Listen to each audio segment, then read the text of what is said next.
తెలంగాణలో రేపు సుడిగాలి పర్యటన చేయనున్నారు బీజేపీ ప్రధాని అభ్యర్థి నరేంద్ర మోడీ.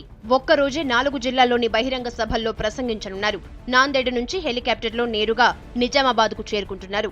మధ్యాహ్నం 1:45 నిజామాబాద్ సభ, 3:15 కరీంనగర్, 5 మహబూబ్ నగర్, 6:15 హైదరాబాద్ ఎల్బీ స్టేడియంలో సభలకు ప్లాన్ చేశారు.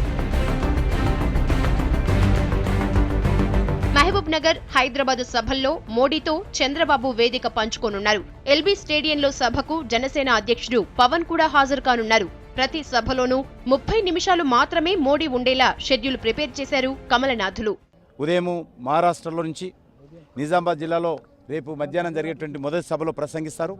ఆ తర్వాత కరీంనగర్, మహబూబ్ నగర్, చివరి సభ రేపు ఈ లాల్బల్ స్టేడియంలో ఎన్డీఏ ర్యాలీలో వారు ప్రసంగించనున్నారు.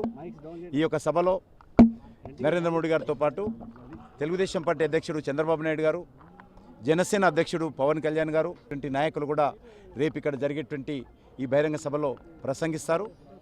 మోడీ టూర్ కి భారీ భద్రతా ఏర్పాట్లు చేశారు రాష్ట్ర పోలీసులు.